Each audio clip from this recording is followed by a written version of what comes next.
ಇವತ್ತಿನ ದಿನ ನಮ್ಮ ರಾಜ್ಯದಲ್ಲಿ ಅಂದರೆ ಬೆಂಗಳೂರು ನಗರದಲ್ಲಿ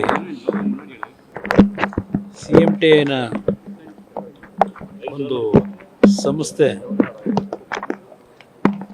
ಅತ್ಯಂತ ಅದ್ಭುತವಾದಂಥ ರೀತಿಯಲ್ಲಿ ದೇಶಕ್ಕೆ ಬೇಕಾಗಿರತಕ್ಕಂಥ ಹಲವಾರು ಟೆಕ್ನಾಲಜಿಗಳನ್ನು ಇವತ್ತು ಹೊರದೇಶಗಳಿಂದ ನಾವು ತರಬೇಕಾದಂಥ ಪರಿಸ್ಥಿತಿಗಳೇನಿತ್ತು, ಆ ಸೆನ್ಸಿಟಿವ್ ಟೆಕ್ನಾಲಜಿಗಳನ್ನು ಇವತ್ತು ಇಲ್ಲೇ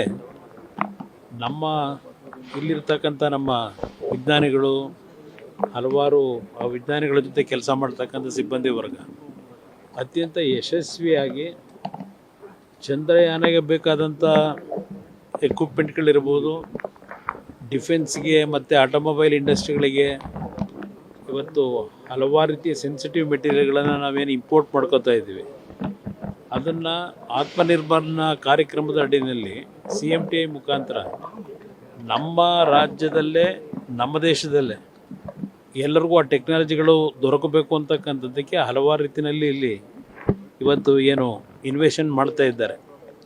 ಅದರಲ್ಲಿ ಅತ್ಯಂತ ಯಶಸ್ವಿಯಾಗಿ ಇವತ್ತು ಇಲ್ಲಿಯ ಸಿಬ್ಬಂದಿಗಳು ಮತ್ತು ನಮ್ಮ ಹನುಮಯ್ಯನವರ ನೇತೃತ್ವದಲ್ಲಿ ಇತ್ತೀಚಿನ ದಿನಗಳಲ್ಲಿ ಭಾಳ ಅದ್ಭುತವಾಗಿ ಇವತ್ತು ಭಾಳ ದಾಪುಗಾಲಿನಲ್ಲಿ ಈ ಟೆಕ್ನಾಲಜಿಗಳನ್ನು ಇಂಟ್ರೊಡ್ಯೂಸ್ ಮಾಡಲಿಕ್ಕೆ ಸಂಸ್ಥೆ ಯಶಸ್ವಿಯಾಗಿ ಕೆಲಸ ನಿರ್ವಹಣೆ ಮಾಡ್ತಾ ಇದೆ. 65ನೇ ವರ್ಷದ ಫೌಂಡರ್ಸ್ ಡೇ ಇವತ್ತು. ಆ ಹಿನ್ನೆಲೆಯಲ್ಲಿ ಇವತ್ತು ಆ ಕಾರ್ಯಕ್ರಮದಲ್ಲಿ ಭಾಗವಹಿಸ್ಲಿಕ್ಕೆ ಬಂದಿದ್ದೆ. ನೋಡಿದೆ, ಫೈನಲ್ ನೋಟಿಫಿಕೇಶನ್ ಮಾಡಿದ್ದಾರೆ.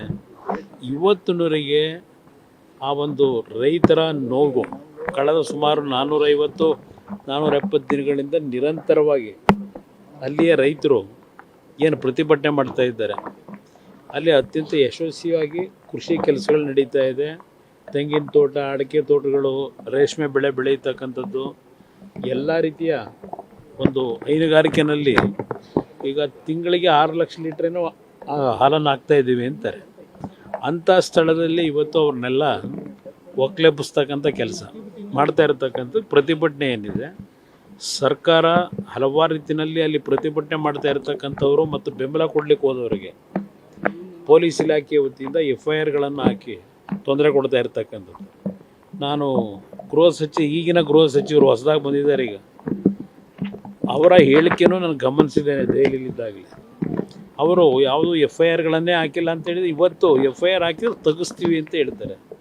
ಈ ರಾಜ್ಯದಲ್ಲಿ ಯಾವೊಂದು ಪ್ರಜಾಪ್ರಭುತ್ವದ ವ್ಯವಸ್ಥೆಯಲ್ಲಿ ವಿರೋಧವನ್ನು ವ್ಯಕ್ತಪಡಿಸ್ತಕ್ಕಂಥದ್ದಕ್ಕೆ ಶಾಂತಿಯುತವಾಗಿ ಪ್ರತಿಭಟನೆ ಮಾಡ್ತಕ್ಕಂಥವ್ರ ಮೇಲೆ ದಬ್ಬಾಳಿಕೆ ಮಾಡಿ ಪೊಲೀಸ್ ಇಲಾಖೆಯ ದೌರ್ಜನ್ಯ ಇವತ್ತೇನು ನಡೀತಾ ಇದೆ, ಅದ್ರ ಜೊತೆಗೆ ಕೆಲವು ರೈತ ವಿರೋಧಿ ನೀತಿ ಅನುಸರಿಸ್ತಾ ಇರ್ತಕ್ಕಂಥ ಜನಪ್ರತಿನಿಧಿಗಳು ಸಹ ಇದಕ್ಕೆ ಭಾಗಿಯಾಗಿದ್ದಾರೆ. ಬಹುಶಃ ಯಾವುದೇ ಆದಿಸೂಚಿಯನ್ನು ಹೊರಡಿಸಿದ್ರು ಅಲ್ಲಿ ರೈತರು ಅದಕ್ಕೆ ಒಪ್ಪಿಗೆ ಕೊಟ್ಟಿಲ್ಲ. ರೈತರಿಂದ ಯಾವುದೇ ರೀತಿಯ ಒಂದು ಮೀಟಿಂಗ್ಗಳು ಮಾಡದೆ ಸುಮಾರು 3,500 ರೈತರು ಕುಟುಂಬಗಳೇನಿದ್ದಾವೆ ಎಲ್ಲರಲ್ಲಿ 80% ವಿರೋಧ ಇದೆ. ಅಂಥ ಪರಿಸ್ಥಿತಿನಲ್ಲಿ ಇವತ್ತು ಸರ್ಕಾರ ಒಂದು ರೀತಿ ದಬ್ಬಾಳಿಕೆ ಮುಖಾಂತರ ನಾವು ಮಾಡಿದ್ದೇ ತೀರ್ಮಾನ ಅಂತಕ್ಕಂಥ ರೀತಿಯಲ್ಲಿ ಹೊರಟಿದ್ದಾರೆ. ಇವತ್ತು ಹಲವಾರು ಪ್ರದೇಶದಲ್ಲಿ ಡ್ರೈ ಲ್ಯಾಂಡ್ ಇರ್ತಕ್ಕಂಥ ಏರಿಯಾಗಳಿದೆ, ಅದನ್ನು ಇವತ್ತು ಐಡೆಂಟಿಫೈ ಮಾಡಿ ಏನು ಬೇಕಾದರೂ ಅಭಿವೃದ್ಧಿಗೆ ಇವತ್ತಿನ ಸಮಸ್ಯೆಗಳ ಪರಿಹಾರಕ್ಕೆ ಜಾಗವನ್ನು ಹುಡುಕಲಿ. ಇಲ್ಲಿ ಯಾರು ರೈತರು ನಿಜವಾಗಿ ಇವತ್ತು ನಿಜವಾದ ಕೃಷಿಯನ್ನು ಮಾಡ್ತಾ ಇದ್ದಾರೆ, ಇವತ್ತು ಅಂಥ ರೈತರನ್ನ ಒಕ್ಲೆಬ್ಸೋದ್ರಿಂದ ಇವತ್ತು ರಾಜ್ಯದಲ್ಲಿ ರಾಷ್ಟ್ರದಲ್ಲಿ ರೈತರಿಗೆ ಇವತ್ತು ಬೆಂಬಲ ಕೊಡಬೇಕು ಅಂತಕ್ಕಂಥದ್ದು ಒಂದು ಕಡೆ ಹೇಳ್ತೀವಿ.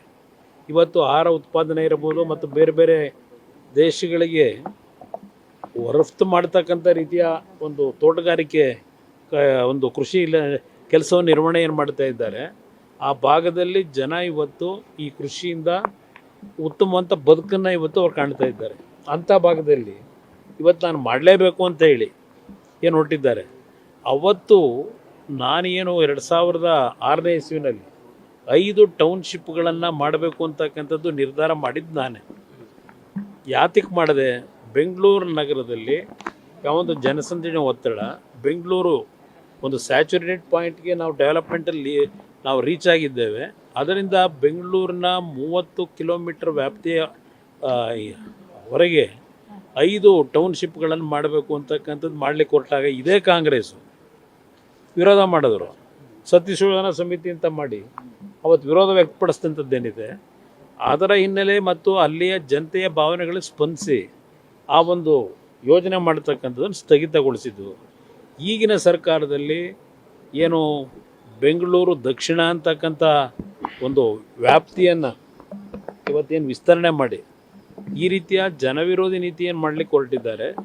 ಬಹುಶಃ ಅಲ್ಲಿಯ ರೈತರು ಅವ್ರಿಗಿರ್ತಕ್ಕಂಥದ್ದು ಈಗ ಕಾನೂನು ಹೋರಾಟ ಮಾಡಬೇಕು. ಪಾಪ ಪ್ರಿಯಾಂಕಾ ಖರ್ಗೆ ಅವ್ರು ಹೇಳಿದ್ದಾರೆ ಕಾನೂನಲ್ಲಿ ಹೋರಾಟ ಮಾಡಲಿ ಅಂತ ಹೇಳಿ. ನಿಮಗೆ ರೈತರ ಬಗ್ಗೆ ಇಷ್ಟು ಗೌರವ ಇಟ್ಕೊಂಡಿದ್ದೀರಿ ಅಂತಕ್ಕಂಥದ್ದು ಇಲ್ಲೇ ಗೊತ್ತಾಗ್ತದೆ. ಇವತ್ತು ಅಲ್ಲಿ ನೋಡಿದ್ರೆ ದೊಡ್ಡಬಳ್ಳಾಪುರ ಭಾಗದಲ್ಲಿ ಅಲ್ಲೂ ರೈತರ ಮೇಲೆ ದಬ್ಬಾಳಿಕೆ ನಡೀತಾ ಇದೆ. ಅಲ್ಲಿ ಇವಾಗ ಅದರ ಜೊತೆಗೆ ಅಶೋಕ್ ಅವರು ಮೊನ್ನೆ ಹೇಳಿರ್ತಕ್ಕಂಥದ್ದು ಗಮನಿಸಿದೆ. ಇಲ್ಲಿ 10,000 ಕೋಟಿ ವ್ಯವಹಾರ ನಡೀತದೋ ಇನ್ನೊಂದು ಬೆಳೀತದೋ ಅದೆಲ್ಲ ಬೇರೆ ಇರಲಿ. ಅಲ್ಲಿ ಇರ್ತಕ್ಕಂಥದ್ದು ಏನು ಸರ್ಕಾರದಲ್ಲೇ ತೀರ್ಮಾನ ಆಗಿರ್ತಕ್ಕಂಥದ್ದು 5% ಎಬೋವ್ ಬಂದರೆ ಯಾವುದೇ ಟೆಂಡರ್ಗಳನ್ನು ಅಕ್ಸೆಪ್ಟ್ ಮಾಡಬಾರ್ದು. ಇಲ್ಲಿ ಯಾವೊಂದು ಘನತ್ಯಾಜ್ಯ ವಿಲೇವಾರಿಗೆ ಏನು ನಡೀತಾ ಇದೆಯಲ್ಲ 30 ವರ್ಷಕ್ಕೋ 38 ವರ್ಷಕ್ಕೋ ಇದೆ. ನಾನು ಇನ್ನೂ ಅದ್ರ ಬಗ್ಗೆ ಚರ್ಚೆ ಮಾಡಲಿಕ್ಕೆ ಹೋಗಿಲ್ಲ. 30 ವರ್ಷಕ್ಕೆ 38,000 ಕೋಟಿ ಇವತ್ತು ವೆಚ್ಚದಲ್ಲಿ ಒಂದು ಕಂಪ್ನಿ ಕೊಡ್ಲಿಕ್ಕೆ ಹೊರಟಿದ್ದಾರೆ, ರಾಮ್ಕಿ ಕಂಪ್ನಿಗೆ. ಆ 38 ವರ್ಷದ ಜೊತೆಗೆ ಮತ್ತಿನ್ನೂ 35 ವರ್ಷ ಆಮೇಲೆ ಮತ್ತೆ ಮುಂದುವರಿಸ್ಬೋದು ಅಂತ ಹೇಳಿ. ಮುಂದಿನ ದಿನಗಳಿಗೆ ಏನಾಯ್ತದೆ, ಯಾವ್ಯಾವ ಟೆಕ್ನಾಲಜಿ ಬಂದಿರ್ತದೆ ಇದೆಲ್ಲ ನಮಗೇನು ಗೊತ್ತಿದೆ.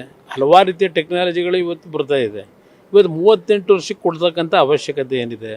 ಕೊಡ್ತಾ ಇರತಕ್ಕಂಥದ್ದು ಯಾವ ಆಧಾರದ ಮೇಲೆ ಕೊಡ್ತಾರೆ? ಫೈನಾನ್ಸ್ ಇಲಾಖೆಯಿಂದ ವಿರೋಧ ಇದೆ. ಆರ್ಥಿಕ ಇಲಾಖೆಯ ಅಧಿಕಾರಿಗಳು ವಿರೋಧ ವ್ಯಕ್ತಪಡಿಸಿದ್ದಾರೆ. ಅದು 19%, 18% ಎಬೋವ್ಗೆ ಇವತ್ತು ಅದೇನು 21 ಪ್ಯಾಕೇಜು 22 ಪ್ಯಾಕೇಜು ಅದೆಲ್ಲ ಇದೆ. ಆಮೇಲೆ ಒಂದು ಸಲ ಮಾತಾಡೋಣ ಕೂತ್ಕೊಂಡು ನಿಧಾನಕ್ಕೆ. ಅದರಲ್ಲಿ ಒಂದು ಪ್ಯಾಕೇಜ್ ಬಿಟ್ಟರೆ ಇನ್ನು ಉಳಿದಿದ್ದೆಲ್ಲ 17-18% ಎಬೋವ್ ಇದೆ.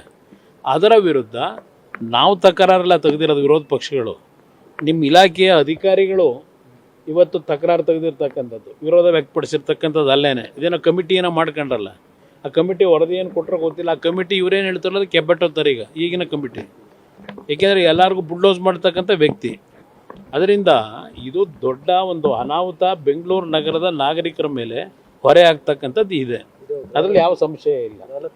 ಅದು ನೋಡೋಣ, ಗೃಹಲಕ್ಷ್ಮಿದು ಈಗ ಅದೇನೋ ಒಂದು ಮೃತರಾಗಿದ್ದಾರೆ, ಅವ್ರಿಗೆಲ್ಲ ಅವ್ರ ಅಕೌಂಟಲ್ಲಿ ದುಡ್ಡು ಹೋಗ್ತಿದೆ. ಇದೆಲ್ಲ ಹೊಸದಾಗಿ ಏನು ಶುರು ಮಾಡ್ಕೊಂಡವರು ಸುಮಾರು 2 ಲಕ್ಷ 4 ಲಕ್ಷ ಇವತ್ತು ಕಡಿತಗೊಳಿಸ್ಬೇಕು ಅಂತ ಹೇಳಿ ಅದು ಏನೇನು ಮಾಡ್ತಾರೆ ನೋಡೋಣ ಅಂತ.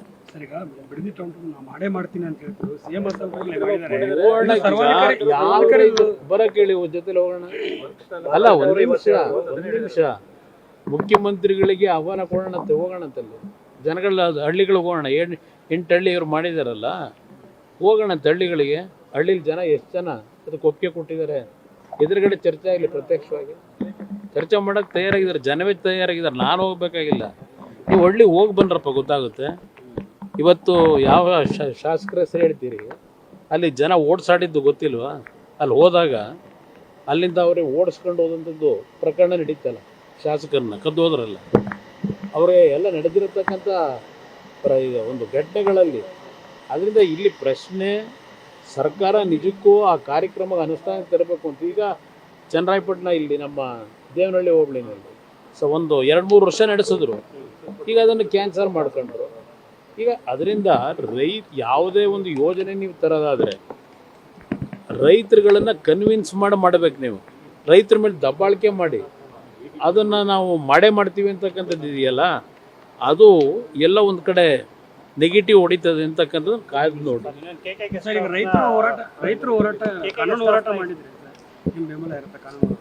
ಕಾನೂನು ಹೋರಾಟಕ್ಕೆ ನಾನೇ ಬೆಂಬಲ ಕೊಡ್ತೀನಿ, ಹೇಳಿದ್ದೀನಿ ಈಗಾಗಲೇ. ರೈತರಿಗೆ ಕಾನೂನು ವ್ಯಾಪ್ತಿನಲ್ಲಿ ನಾವೇನು ಹೋರಾಟ ಮಾಡಬೇಕಾಗತ್ತೆ ಅದು ನನ್ನ ಬೆಂಬಲ ಇದೆ ಅಂತಕ್ಕಂತ ಹೇಳಿದ್ದೀನಿ. ಯಾಕೆಂದರೆ ಕಾನೂನಿನಲ್ಲೇ ಹೋರಾಟ ಮಾಡಬೇಕು, ನಾವು ಬೇರೆ ಇನ್ನೇನು ಮಾಡಲಿಕ್ಕೆ ಆಗೋದಿಲ್ಲ.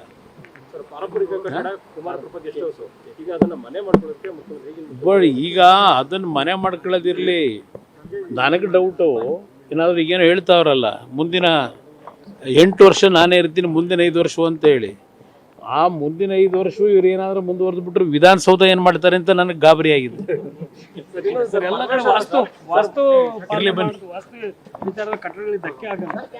ಅದು ತಪ್ಪು. ಅದು ಹಿಂದೆ ಯಾವೊಂದು ಮಹಾರಾಜರ ಕಾಲದಲ್ಲಿ ಅವತ್ತು ಕಟ್ಟಿದಂಥದ್ದೇನಿದೆ ಆ ಒಂದು ಪಾರಂಪರಿಕ ಕಟ್ಟಡ ಅದು. ಅಲ್ಲಿ ಇವ್ರು ಹೋಗಿ ಇವತ್ತು ಅದೆಲ್ಲ ಹೊಡೆಯತಕ್ಕಂಥ ಕೆಲಸ ಏನು ಮಾಡಿದ್ದಾರೆ. ಪಕ್ಕದಲ್ಲಿ ಹೊಸ ಗೆಸ್ಟ್ ಹೌಸ್ ಇವರೇ ಕಟ್ಟಿದ್ವಲ್ಲ, ಸರ್ಕಾರದಲ್ಲೇ ಕಟ್ಟಿದ್ರಲ್ಲ. ಆ ಗೆಸ್ಟ್ ಹೌಸ್ನಲ್ಲಿ ಏನೇನು ನಡೀತಾ ಇತ್ತು ಹಿಂದೆ ಒಂದು ಟಿ ವಿಗಳಲ್ಲೇ ನಾನು ಗಮನಿಸಿದೆ.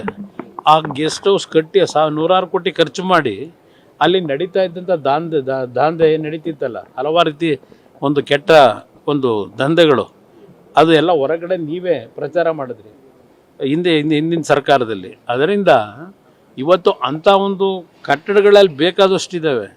ಇಲ್ಲೇ ಇದನ್ನೇ ಒಂದು ಪಾರಂಪರಿಕ ಕಟ್ಟಡವನ್ನು ಹೊಡೆಯತಕ್ಕಂಥ ಕೆಲಸದ ಅವಶ್ಯಕತೆ ಇರಲಿಲ್ಲ. ನೀತಿ ಆಯೋಗ ಸಭೆಯಲ್ಲಿ ಮುಖ್ಯಮಂತ್ರಿಗಳು ಭಾಗವಹಿಸಿದ್ದಾರೆ ಸರ್. ಈಗ ಮುಖ್ಯಮಂತ್ರಿಗಳು ಗೈರಾಗ್ತಾ ಇದ್ದಾರೆ. ಈಗಿನ ಮುಖ್ಯಮಂತ್ರಿಗಳು ಏನು ಸಲಹೆ ಕೊಡ್ತಾರೆ ಸರ್ ರಾಜ್ಯ ಸರ್ಕಾರ ಮತ್ತು ಕೇಂದ್ರ ಸರ್ಕಾರದ ಜೊತೆ? ಏನೋ ಅವರ ರಾಜ್ಯದ ನೀತಿ ಆಯೋಗದಲ್ಲಿ ನಡೆಯತಕ್ಕಂಥದ್ದು ಎಲ್ಲ ರಾಜ್ಯಗಳಲ್ಲಿ ಯಾವೊಂದು GDP ಗ್ರೋತ್ ಇರ್ಬೋದು, ಯಾವುದಕ್ಕೆ ಪ್ರಾಮುಖ್ಯತೆ ಕೊಟ್ಟು ಕೆಲಸಗಳು ನಡೀತಾ ಇದೆ ಅದರ ಮಾಹಿತಿಗಳನ್ನು ನೀಡುತ್ತಾರೆ ನೀತಿ ಆಯೋಗದ ಸಭೆಯಲ್ಲಿ. ಅದರಿಂದ ಇಲ್ಲಿ ನಮ್ಮ ಈಗಿನ ಮುಖ್ಯಮಂತ್ರಿಗಳು ಬಂದು ಭಾಗವಹಿಸಿದ್ದಾರೆ. ಬಹುಶಃ ಮೊದಲನೇ ಬಾರಿ ರಾಷ್ಟ್ರದ ಎಲ್ಲ ರಾಜ್ಯದ ಮುಖ್ಯಮಂತ್ರಿಗಳು ಭಾಗವಹಿಸಿರ್ತಕ್ಕಂಥದ್ದು ಇದೇ ಮೊದಲನೇ ಬಾರಿ. ಅಲ್ಲಿ ಅವರು ನಮ್ಮ ರಾಜ್ಯದ ಗೃಹಲಕ್ಷ್ಮಿ ಯೋಜನೆ, ಅದು ಗೃಹಲಕ್ಷ್ಮಿ ಮೇಲೆ 5 ಯೋಜನೆಗಳಿಂದ ಜನ ಸಂಪದ್ಭರಿತವಾಗಿ ಬದುಕ್ತಾ ಇದ್ದಾರೆ, ತುಂಬ ಚೆನ್ನಾಗಿ ಮಾಡಿದ್ದೇವೆ ಅದನ್ನು ಕೆಲವೆಲ್ಲ ಹೇಳಿದ್ದಾರೆ. ಅಷ್ಟೇ, ಬೇರೆ ಇನ್ನೇನು ಅದು ಹೊರತುಪಡಿಸಿ ಏನಿಲ್ಲ. ಪರಮೇಶ್ವರ್ 3 ಬಾರಿ ನನಗೆ ಮುಖ್ಯಮಂತ್ರಿ ಸ್ಥಾನ ಕೈ ತಪ್ಪು ಅಂತ ಏನು ಮಾಡಿ ಈಗ ನಾ ಕೈ ತಪ್ಪಿದ್ದಕ್ಕೆ ಯಾರು ಕಾರಣ? ಕಾಂಗ್ರೆಸ್ ಪಕ್ಷ ಕಾರಣ. ಕಾಂಗ್ರೆಸ್ನವ್ರ ಜೊತೆ ಚರ್ಚೆ ಮಾಡ್ಕೋಬೇಕು ಅವರು. ಹೇಗೆ ಏನಾಗಿದೆ ನೀವು ಯಾರಾದರೂ ಹಾಗೆ ಅಂದರು ನನಗೆ ತಲೆ ಕಟ್ಬಿಟ್ಟು ಆಮೇಲೆ ಮನೆಗೆ ಕಳಿಸ್ಬಿಟ್ಟು ಪಕ್ಷ ಮುಗಿಸೋಕೆ ಹೊರಟ್ರು.